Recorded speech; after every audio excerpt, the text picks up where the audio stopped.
न जायते म्रियते वा कदाचित् न अयं भूत्वा भविता वा न भूयः अजो नित्यः शाश्वतो अयं पुराणो न हन्यते हन्यमाने शरीरे न जायते म्रियते वा कदाचित् नायं भूत्वा भविता वा न भूयः अजो नित्यः शाश्वतो अयं पुराणो न हन्यते हन्यमाने शरीरे। भगवान कहते हैं आत्मा के लिए किसी भी काल में ना तो जन्म है ना मृत्यु है। वह ना तो कभी जन्मा है न जन्म लेता है और न जन्म लेगा। वह अजन्मा नित्य शाश्वत तथा पुरातन है। शरीर के मारे जाने पर वह मारा नहीं जाता। हरे कृष्ण।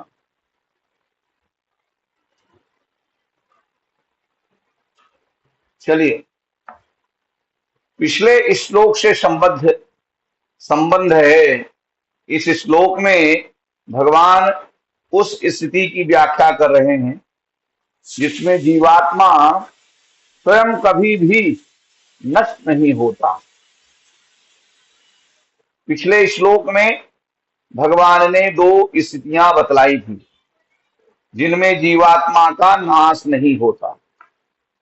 पहली बात थी कि एक जीवात्मा दूसरे जीवात्मा को नष्ट नहीं कर सकता, नायम हंति।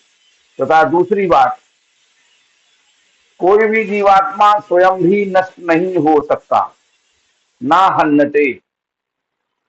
अब इस श्लोक में भगवान पिछले श्लोक की इन दो बातों में से दूसरी बात पर प्रकाश डाल रहे हैं।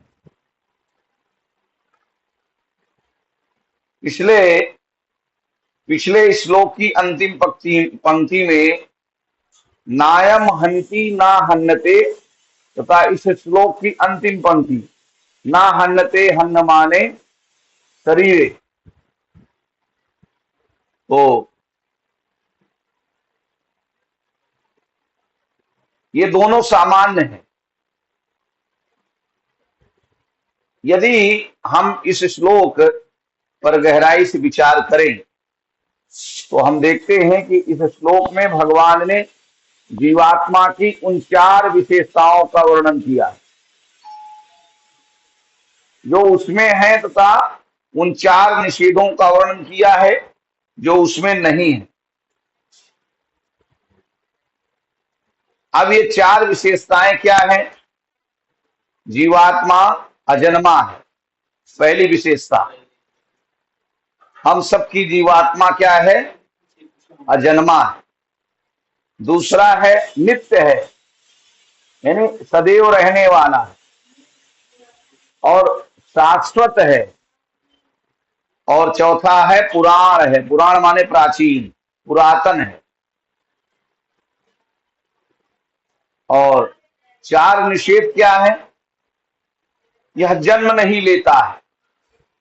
शरीर जन्म लेता है लेकिन आत्मा कभी जन्म नहीं लेती, और शरीर मरता है, आत्मा कभी मरती नहीं। और ऐसा नहीं है कि यह एक बार उत्पन्न होकर अरे हाँ नहीं मिला कहीं पे, उत्पन्न नहीं होता। पता किया मैं कार से था, बाइक से नहीं था, मैं गली कुछ शरीर एक बार जो ये शरीर मिला है या जो शरीर बना है, ये दूसरी बार यह शरीर नहीं बनेगा। एक बार नष्ट हो जाएगा तो ये आकार नहीं मिलेगा। लेकिन आत्मा उसी आकार में रहेगा।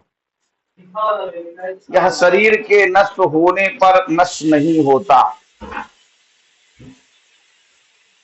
ये चौथा निषेध है।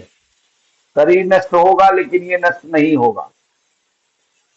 अब हम इन चार विशेषताओं तथा चार निषेधों की व्याख्या उस क्रम में करेंगे जिस क्रम में इस श्लोक में आए हैं।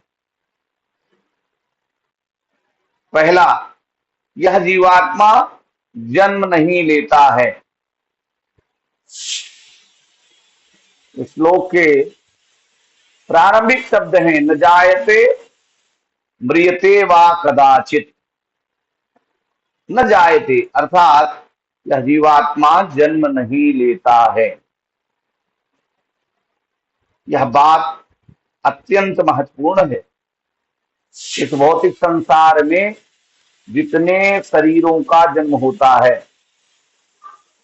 उनमें किसी भी जीवात्मा का जन्म नहीं होता। जीवात्मा को अपने कर्म बंधन के अनुसार किसी विशेष शरीर में आना पड़ता है। किसके कारण आना पड़ता है? कर्म बंधन के कारण। हमने जैसे कर्म किया है या हम जैसा कर्म करते हैं तो उसका फल बनता है और फिर वो फल हमें बांध देता है। उसी को कहते हैं कर्म बंधन। सामान्य रूप से ऐसा मालूम पड़ता है कि शरीर के कारण जीवात्मा का जन्म होता है, परंतु वास्तविकता तो यह है कि जीवात्मा के कारण शरीर का जन्म होता है। जीवात्मा के कारण शरीर का जन्म होता है।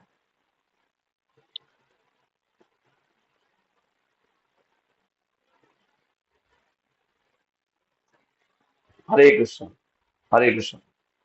श्रीमद् भागवत के तृतीय स्कंद के 31वें अध्याय में भगवान कपिल देव अपनी माता देवहूति को बतलाते हैं कि अपने कर्म फल के अनुसार विशेष प्रकार का शरीर धारण करने के लिए जीवात्मा पुरुष के वीर्य कण का आश्रय लेकर स्त्री के गर्भ में प्रवेश करता है। अब भगवान बतलाते हैं कि जीवात्मा के कारण किस प्रकार शरीर का जन्म होता है। भगवान कपिल कहते हैं, माता, जीवात्मा के कारण स्त्री के गर्भ में शरीर की प्रारंभिक अवस्था एक तरल पदार्थ के रूप में होती है तथा 5 रात्रि में यह तरल पदार्थ एक बुलबुला बन जाता है। 10 दिनों में यह बुलबुला एक बेर के आकार का हो जाता है। इसके बाद यह एक मांस का टुकड़ा बन जाता है।